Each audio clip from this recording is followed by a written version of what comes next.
Hello guys, नमस्कार, जय हिंद, जय भारत। कैसे हैं आप लोग? आशा करता हूँ कुशल मंगल होंगे। और दोस्तों, आज जिस विषय पर चर्चा करने जा रहे हैं वह विषय है इतिहास। आज हमें इतिहास का पोस्टमार्टम करना है। कहने का तात्पर्य यह है कि इतिहास के हर एक पहलू को समझना है। इतिहास में हमारे लिए क्या जरूरी है, हमारे आगामी परीक्षाओं के लिए क्या जरूरी है। और जैसा कि आप लोग जानते ही हैं कि हम हर एक सब्जेक्ट को ट्रिकी वे में पढ़ाने की कोशिश करते हैं ताकि आप लंबे समय तक याद रख सकें।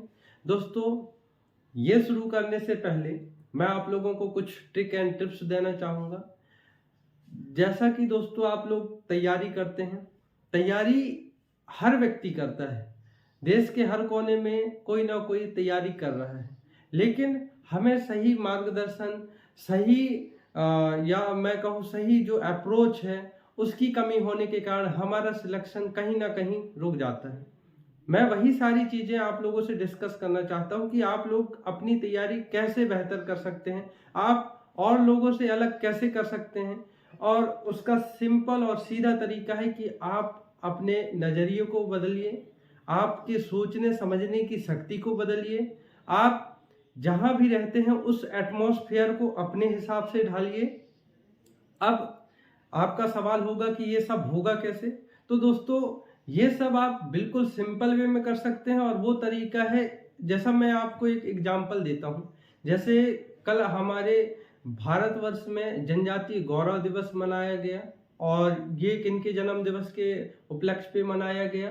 तो ये हमारे भगवान बिरसा मुंडा के जन्म दिवस पर मनाया गया। इससे पहले क्या था? इससे पहले 14 नवंबर था, बाल दिवस। बाल दिवस किसके जन्म दिवस के उपलक्ष्य पर मनाया जाता है? तो जवाहरलाल नेहरू जी के जन्म दिवस के उपलक्ष्य पर मनाया जाता है। अब आपसे आपके दिमाग में ये बातें आनी चाहिए कि जवाहरलाल नेहरू आखिर उनका जो इतिहास में इम्पोर्टेंट रोल रहा है क्या रहा है। उनकी अगर आपको 4 पीढ़ी अभी पूछ ली जाए तो शायद आप तुरंत ना बता पाए। कुछ ऐसे बच्चे होंगे जो जानते हैं, अच्छी बात है, पर अधिकांश जो बच्चे होते हैं यहीं पीछे रह जाते हैं। जैसे जवाहरलाल नेहरू की बात करें तो उनके पिताजी मोतीलाल नेहरू, उनका क्या इतिहास था। और जवाहरलाल नेहरू जी, इनकी सुपुत्री जो हमारे प्रधानमंत्री रही इंदिरा गांधी, इंदिरा गांधी गांधी कैसे बनी? क्योंकि इनके पिताजी तो नेहरू थे और इनके जो पति थे वो शायद फिरोज खान थे। अब ये सिलसिला कैसे आगे बढ़ता है? बिरसा मुंडा जी कौन थे? उनका भारतीय जो अंग्रेजों के खिलाफ भारतीयों का विद्रोह रहा है, उनमें उनका क्या अहम योगदान रहा है। इसी प्रकार से हर डे आपको किसी ना किसी व्यक्तित्व के बारे में अपने जीवन में उतारना है, उसे लिखना है। यही इतिहास है और इतिहास को सबसे बेहतरीन ढंग से पढ़ना है।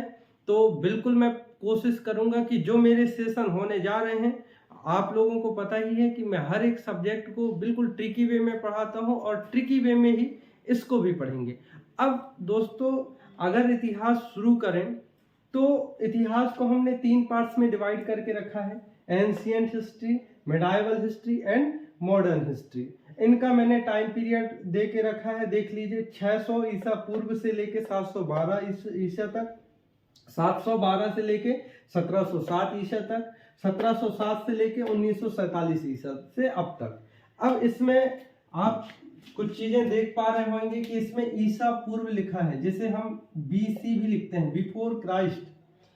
अब ये क्या है, थोड़ा सा आप टाइम पीरियड समझ लीजिए। इसके बाद हम बताएंगे कि आपको, जैसे हमने खेल में आपको बताया था कि आपको कैसे पढ़ना है, सबसे पहले कौन से टॉपिक पढ़ने हैं, इसके बाद कौन सा टॉपिक पढ़ना है। क्योंकि सबसे ज़्यादा जरूरी चीज़ यह है दोस्तों कि आपको पढ़ना क्या है। एग्जाम के दृष्टिकोण से आपके लिए जरूरी क्या है? पढ़ता तो हर एक व्यक्ति है, ठीक है ना दोस्तों। और साथ ही साथ आप उसको लंबे समय तक कैसे अपने दिमाग में स्टोर करके रखते हैं। आप 4 घंटे पढ़िए, 10 घंटे पढ़िए, 12 घंटे पढ़िए, यदि आपके दिमाग में 1 महीने के अंदर वो चीज़ें फिर से इरेज हो जाती हैं तो आपके पढ़ने का कोई सेंस नहीं रह जाता। और इसके लिए बेटर क्या है कि इसे आप इमेज फॉर्म में पढ़ें, एक माइंड मैप बनाएं, और वो सिखाते हैं हम। तो बिल्कुल आप हमारे साथ बने रहिए। बिल्कुल बहुत बारीकी से बहुत ही मज़ेदार सेशन होने जा रहा है, बस आप लोग बने रहिए। ठीक है दोस्तों, तो जैसा कि हमने हिस्ट्री को 3 पार्ट्स में डिवाइड किया। सबसे पहला part ancient, medieval and modern, ठीक है ना, एंशिएंट, सेकेंड मेडाइवल और थर्ड मॉडर्न। अब इसमें टाइम पीरियड देखिए, हमने लिख दिया है ईसा पूर्व, इसके बाद ईसा, आपको ईसा ही मिलेगा, ठीक है ना दोस्तों। अब इस टाइम पीरियड को समझिए। पहले टाइम पीरियड क्या हुआ, हमारे इतिहासकारों को एक समय निर्धारित करना था, एक फिक्स समय निर्धारित करना था, जिससे हम इतिहास को एक निश्चित टाइम या समय अवधि दे सकें। अब वह समय अवधि कैसे निर्धारित हुआ, ये आप देखिए। हमने ईसा मसीह के जन्म को केंद्र माना, ठीक है ना दोस्तों, और उससे दिया 0, उसे क्या दिया 0।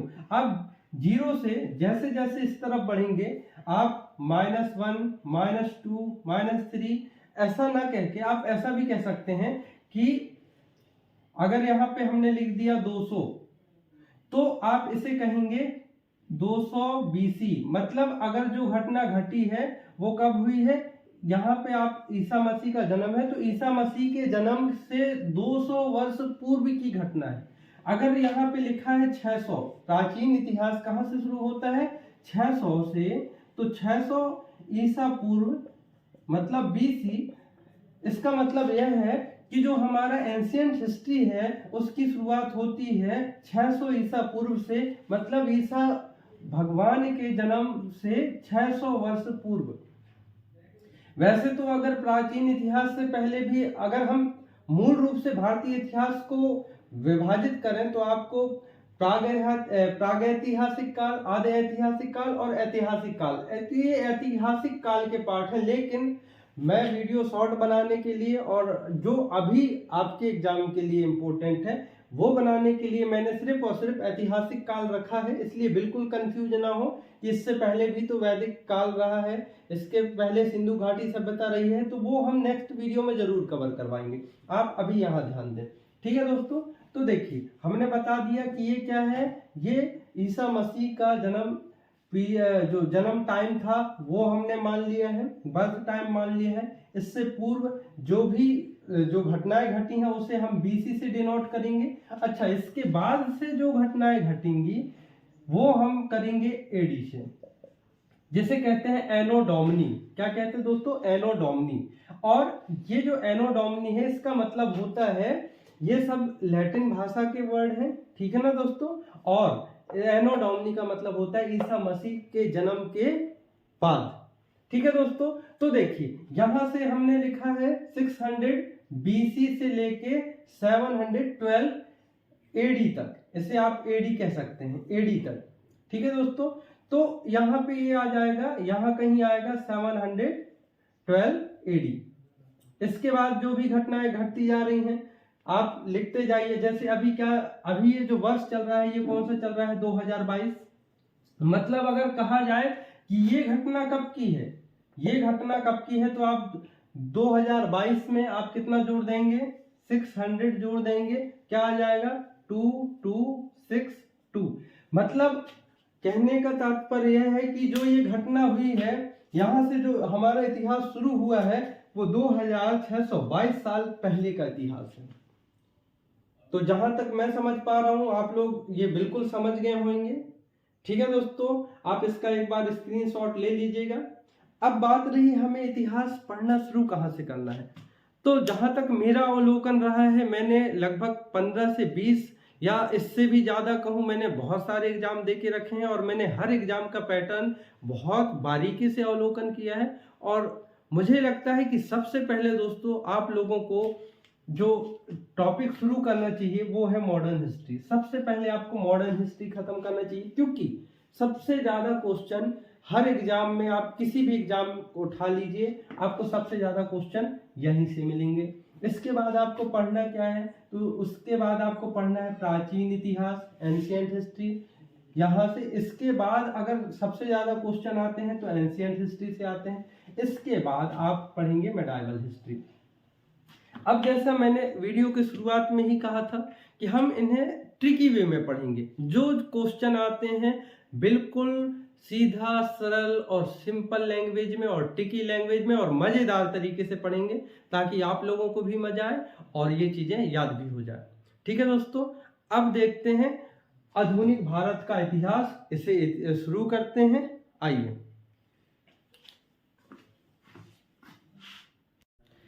अब दोस्तों हम देखेंगे आधुनिक भारत के इतिहास को शुरू कहाँ से करना है। तो आधुनिक भारत के इतिहास को आपको यूरोपीय कंपनियों के आगमन के क्रम से करना है, क्योंकि सबसे पहला क्वेश्चन तो आपका यही बन जाता है कि भाई यूरोपीय कंपनियों का जो आगमन है किस क्रम में हुआ। कभी तो क्रम दे देता है, या पहले नंबर पे या दूसरे नंबर पे किसका आगमन हुआ, ये पूछ लिया जाता है। तो उसके लिए हमने बिल्कुल देखिए आसान सा ट्रिक बना के रखा है कि कंपनी है, आप ऐसे भी याद रख सकते हैं, कंपनी है और कंपनी को आपको क्या देनी होगी, फीस देनी होगी। क्या देनी होगी, फीस। मतलब जो बाहर से कंपनियां आ रही हैं उनको भारत में व्यापार करने के लिए क्या देनी होगी, एक फीस देनी होगी। तो हमारा ट्रिक बिल्कुल सिंपल है, क्या है, पेड करो फीस, पेड करो फीस। ठीक है दोस्तों, अब देखो हर एक लेटर यहाँ पे कोई ना कोई कंट्री डिनोट कर रहा है। देखिए पी से हमने बना लिया पुर्तगाल, ए से बना लिया अंग्रेज, डी से बना लिया डच और डी से बना लिया डेनिश। अब कहोगे सर यहाँ पे डी एंड डी है, दोनों डी हैं, तो सबसे पहले आप छोटा वाला डी लीजिए, मतलब ये दो अक्षरों से बना हुआ है इसलिए सबसे पहले आप ये लेंगे, इसके बाद आप ये लेंगे। ठीक है ना, क्लियर। इसके बाद आप आ जाइए एफ, एफ से आ जाएगा फ्रांस और एस से आ जाएगा स्वीडिश। अब ये जिस कंट्री से रिलेवेंट है, संबंधित है, वो हमने साइड में लिख के रखा है, पुर्तगाल। पुर्तगाल आपको पता ही होगा, ये यूरोप महाद्वीप का एक देश है जिसकी राजधानी क्या है, लिस्बन है। इसके बाद ब्रिटेन, अंग्रेज कहाँ से आए थे, तो ब्रिटेन से आए हुए थे। डच कहाँ से आए हुए थे, तो हॉलैंड से आए हुए थे। हॉलैंड को और किस नाम से जानते हैं, तो हॉलैंड को नीदरलैंड के नाम से भी जानते हैं। ठीक है ना। इसके बाद डेनिश, तो डेनिश कहाँ से आए हुए थे, तो डेनिश डेनमार्क से आए हुए थे। फ्रांस, तो फ्रांसीसी जो आए थे वो कहाँ से आए थे, फ्रांस से आए थे। स्वीडिश, तो स्वीडिश आए थे स्वीडन से। ठीक है दोस्तों, अब सवाल ये पैदा होता है कि ये आए क्यों थे, आने का रीजन क्या था।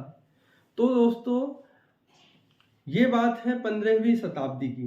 15वीं शताब्दी में यूरोप महाद्वीप में बहुत सारे इन्वेंशन हो रहे थे, बहुत सारे खोज हो रही थी। उस समय लगातार जहाज बनाए जा रहे थे, और ये जो देश है यहाँ पे व्यापार का, अगर मैं कहूँ सबसे पहले जो शुरुआत हुआ है, व्यापार का जो केंद्र रहा है पूरे विश्व में, तो वो हमारा यूरोप महाद्वीप था। अब यूरोप महाद्वीप था तो जो वस्तुएं बनाते थे उनको बेचने के लिए कोई ना कोई स्थान तो चाहिए ही ना। तो वो ऐसे अलग अलग देशों की खोज करते थे, अलग अलग देशों में जाते थे ताकि अपना व्यापार बढ़ा सकें, जिसे उपनिवेशवाद के नाम से भी जाना जाता है। इंग्लिश में आप पढ़े होंगे कॉलोनिज्म।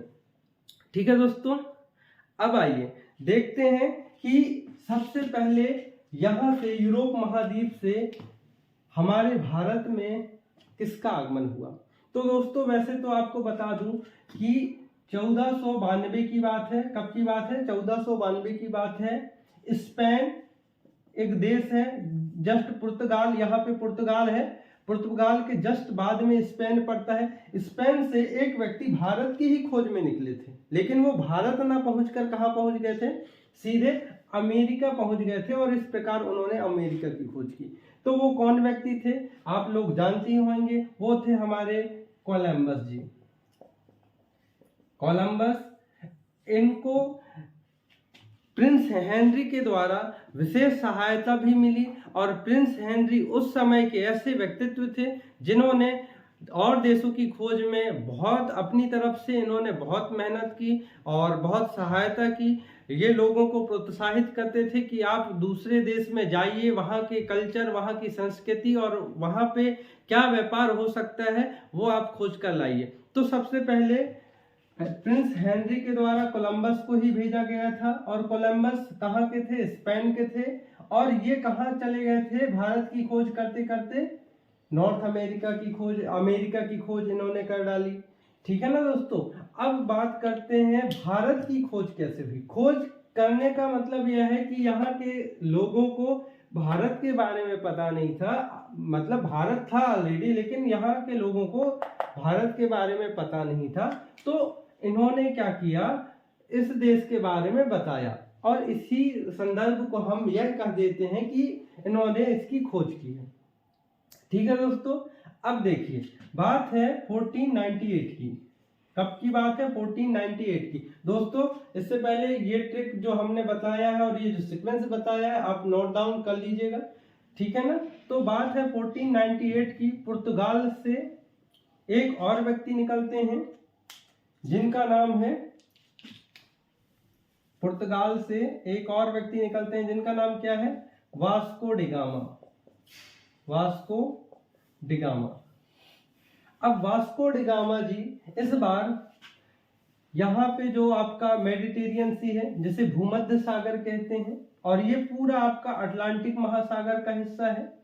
ठीक है ना दोस्तों, आप जब हम जियोग्राफी की क्लास शुरू करेंगे तो ये सब कुछ एक एक महासागरों के बारे में, एक एक पर्वतों के बारे में बताएंगे, लेकिन अभी आप इतना समझ लीजिए कि यहाँ पे जो समुद्र है उसका नाम अटलांटिक महासागर है, और यहाँ पे जो समुद्र है इसे हम कह देते हैं भूमध्य सागर, इंग्लिश में मेडिटेरियन सी कह देते हैं।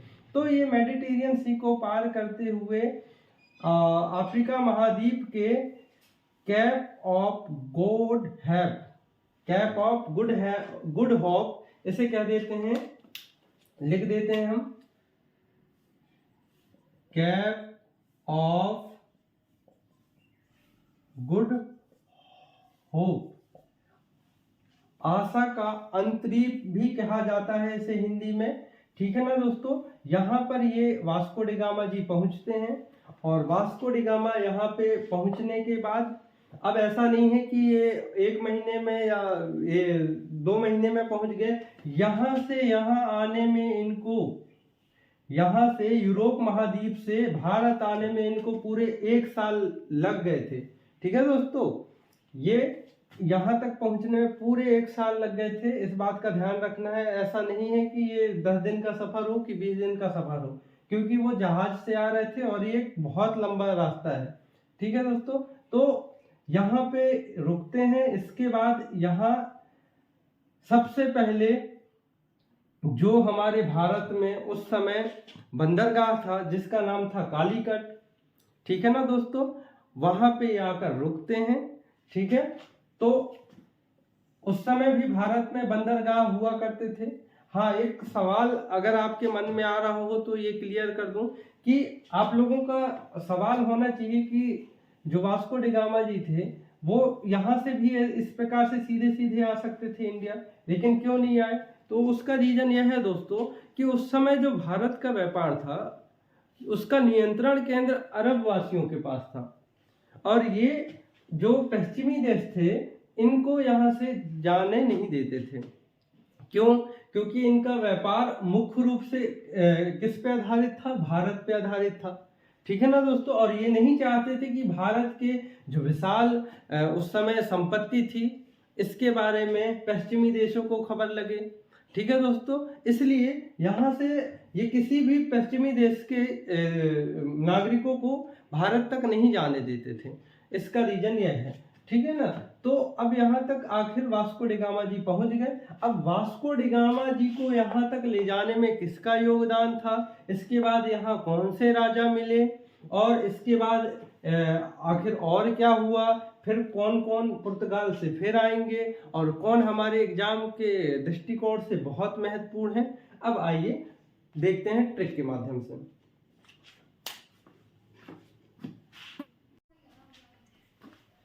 दोस्तों आपने देख लिया वास्को डिगामा जी कैसे आए, कहाँ से आए। तो अब हम ये देखेंगे कि जो सबसे पहले हमने कंपनियों का आगमन का जो क्रम बताया था उस क्रम में हम पुर्तगालियों को पढ़ेंगे। ठीक है ना दोस्तों, इसके बाद अंग्रेजों को पढ़ेंगे कि अंग्रेज कैसे आए, कैसे हम पर गुलामी किए, हमको गुलाम कैसे बनाए, और आगे जो जो देश आए हैं सब उनकी डिटेल पढ़ेंगे, और वो भी ट्रिक से। तो सबसे पहले यूरोपीय कंपनी में हम क्या पढ़ने वाले हैं आज? पुर्तगाली। तो पुर्तगाली में मैंने बताया कि 1498 को सबसे पहले कौन आए? वास्को डिगामा जी आए।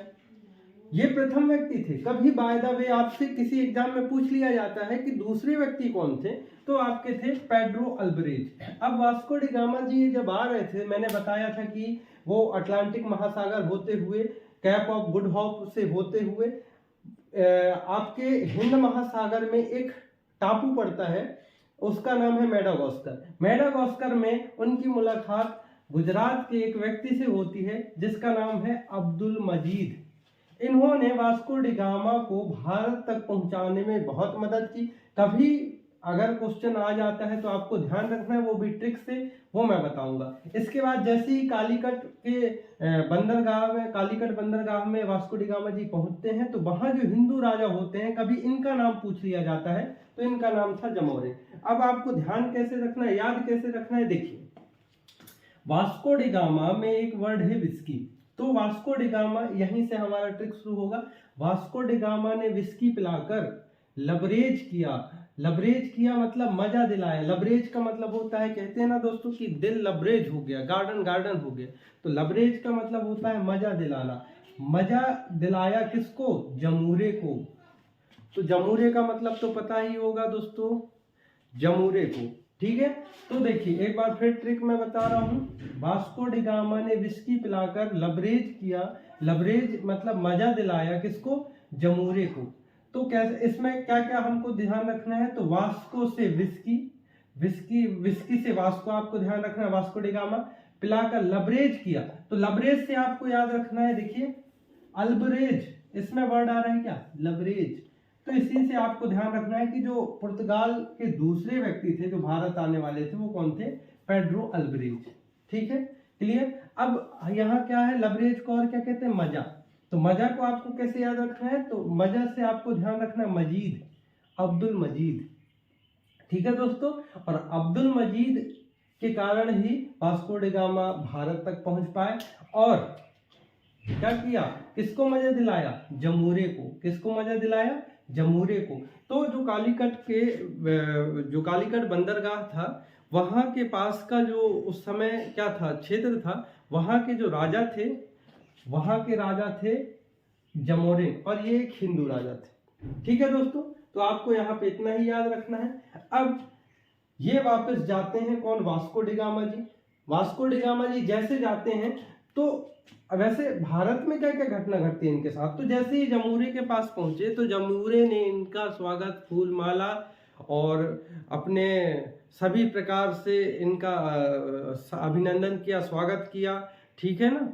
और इसके बाद जमूरे ने कहा, मतलब जमोरिन ने कहा, क्या कहा कि भैया आप हमारे लिए क्या लाए हो, और हमारा क्षेत्र देख लीजिए, आपको जो पसंद हो आप यहाँ से ले जाएं। और हमारे भारतीय परंपरा तो आप जानते ही हैं कि घर में कोई मेहमान आ जाता है तो किस प्रकार से स्वागत किया जाता है, ठीक है दोस्तों।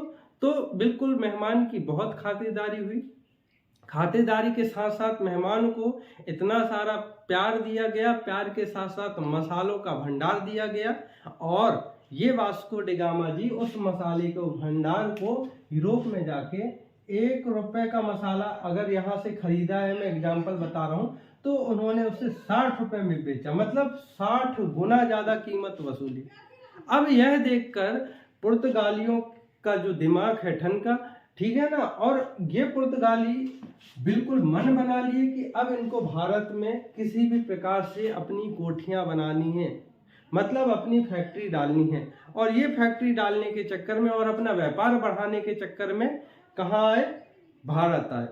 अब किस क्रम में आए और कौन इम्पोर्टेंट है और किस चीज के लिए इम्पोर्टेंट है, वो भी हम बिल्कुल ट्रिकी वे में समझेंगे। देखिए सबसे पहले आपको ध्यान रखना है फैन डी। इसका जो ट्रिक है, देखिए फैन का मतलब क्या होता है, जो हमारे फैन होते हैं, फैन, और उसी फैन को हम क्या कह देते हैं? दोस्त। दोस्त से क्या बन जाएगा? डी। तो सबके आगे डी लगाना है और इससे पहले एक एक अक्षर उठाते जाना है। जैसे एफ डी मैंने लिखा है, एफ डी, इसके बाद लिखा है ए डी, इसके बाद क्या लिखा है? N D.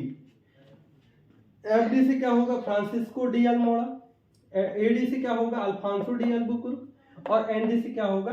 Nuno de Cunha. अब इसको एक बिल्कुल छोटी सी कहानी है, आप सुनेंगे बिल्कुल याद हो जाएगा। अगली बार आप यहाँ से क्वेश्चन, कोई भी क्वेश्चन पूछ ले, आप ऐसे ही ये कहानी बता लेंगे। ठीक है दोस्तों, तो बिल्कुल आप ध्यान से सुनना कि कैसे। तो क्या हुआ कि जो एक व्यक्ति है वो कहाँ जाता है, वो व्यक्ति, चलो मैं ही हूं, हमने ट्रिक में अपने आप को ही उतार दिया है। देखिए, आदि नाम का जो व्यक्ति है वो एफडी कराने, एफडी तो जानते ही होंगे दोस्तों, एफडी खाते के 4 या 5 प्रकार होते हैं। सेविंग खाता, ठीक है ना, करंट खाता, करंट अकाउंट, सेविंग अकाउंट, और आपका एक ये फिक्स डिपॉजिट भी होता है, 1-2 और होते हैं। ठीक है, तो वही एफडी, एफडी कराने के लिए जो आदि है वो कहाँ जाता है, बैंक जाता है। कितने बजे जाता है, 5 बजे जाता है। पूरा काम निपटा के 5 बजे जाता है और 9 बजे तक खड़ा रहता है, लेकिन इसका एफडी नहीं हो पाता। तो कौन जा रहा है, आदि। ठीक है, तो देखिए एफडी से आपको ध्यान रखना है, जैसे वैसे भी एक और ट्रिक मैंने बता के रखा है। एफडी से याद रखना है, फ्रांसिस्को डी अल्मोड़ा कहाँ जाता है, बैंक जाता है। क्या करवाने जाता है, तो ये जाता है एफडी करवाने जाता है। कौन, आदि। तो कितने बजे जाता है, 5 और 9। इसका अब ये यहाँ पे क्या है, तो इसकी जो समय अवधि है वो है 1505 से लेके 1909 तक, 5 से 9 बजे तक। ठीक है दोस्तों, अब इसका विशेष कार्य ध्यान रखने के लिए आपको क्या याद रखना है। देखिए एफ जो लेटर है वो किस नंबर का लेटर है, 7 बिल्कुल ऐसे ही निमोनिक तरीके से याद होंगे दोस्तों, इसलिए सब्र रखकर बस आप ये कहानी सुन लें, अगली बार आपको बिल्कुल याद रहेगा।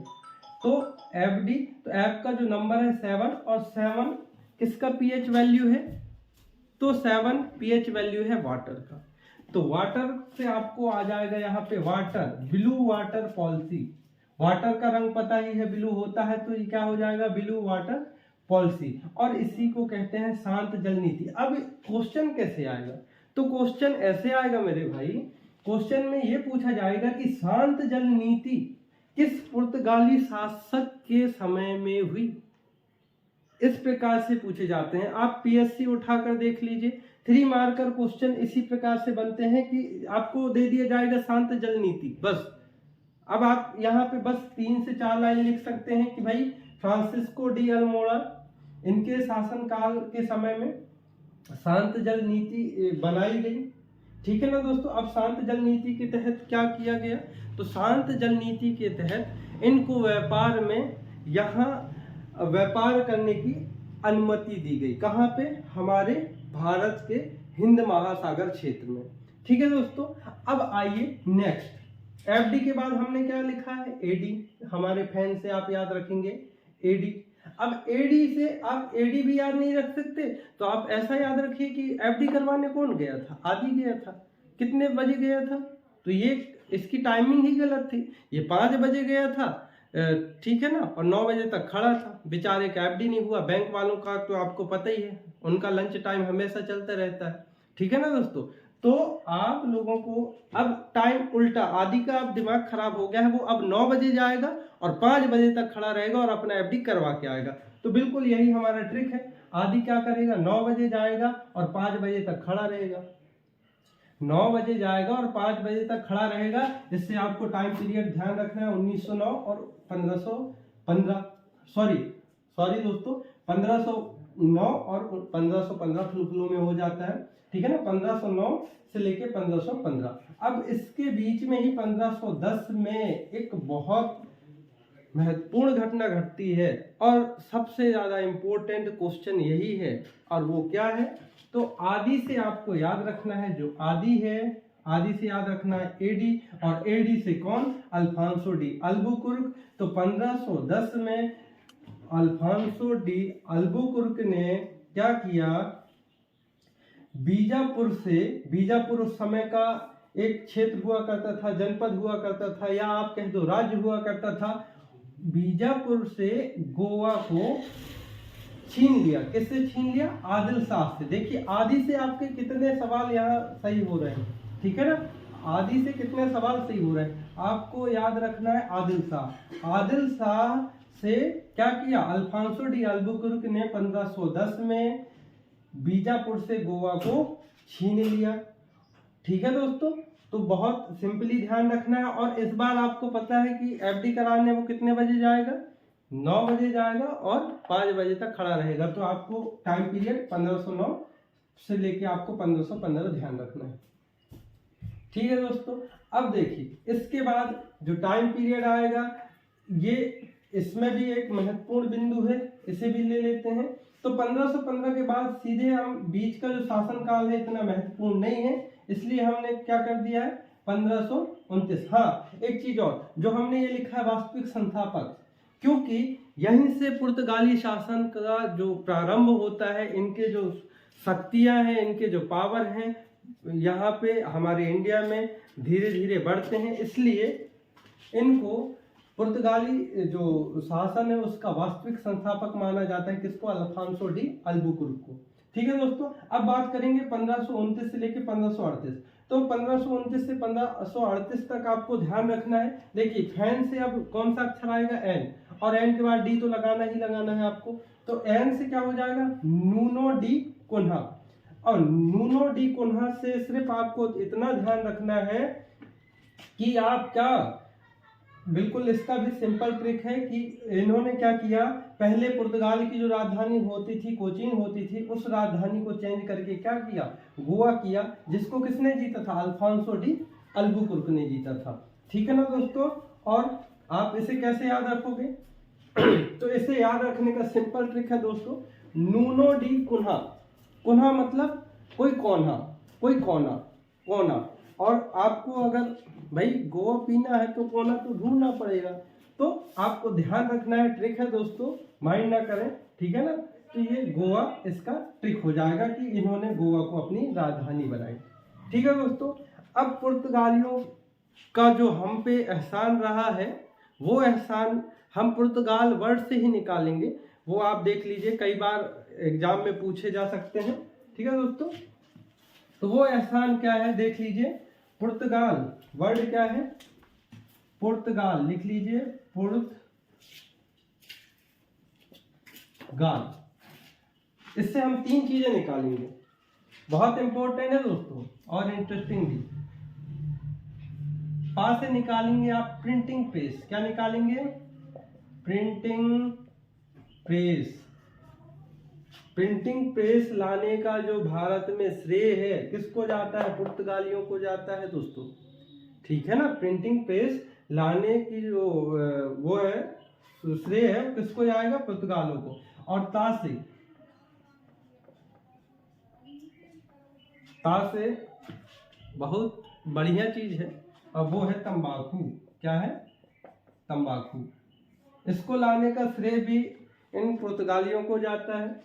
अब गाल, यहाँ पे क्या वर्ड आ रहा है, गाल मतलब आ और ला, आल। तो आ और ला से बन जाएगा आपका आलू।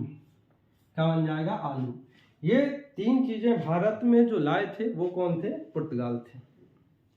ठीक है दोस्तों, तो यहाँ पे हमारा सेशन समाप्त होता है। यदि आप ऐसे ही इंटरेस्टिंग वीडियो चाहते हैं, सब्जेक्ट कोई सा भी हो, आप कमेंट बॉक्स में कमेंट कीजिए कि हमें इस टॉपिक पर, इस सब्जेक्ट पर इसी प्रकार की वीडियो चाहिए। बिल्कुल बहुत जल्दी ही हम वो वीडियो अपलोड करेंगे, और बिल्कुल ट्रिकी वे में, जैसे हमने आज समझाया है। ठीक है दोस्तों, तो बिल्कुल दोस्तों आप लोगों से रिक्वेस्ट है कि हमारी फैमिली जल्द से जल्द आप लोग 1000 करने में मदद करें, हमारी शेयर करने में, सब्सक्राइब करने में। दोस्तों आपका 1 मिनट, ज़्यादा से ज़्यादा 1.5 मिनट लग सकता है। आप हमें इस प्रकार से सपोर्ट दिखाएं, हम आपको इस प्रकार से सपोर्ट दिखाएंगे दोस्तों। ठीक है दोस्तों, तो हमारे साथ वीडियो में बने रहने के लिए बहुत बहुत धन्यवाद, और ऐसे ही अपना प्यार बनाए रखिएगा। धन्यवाद।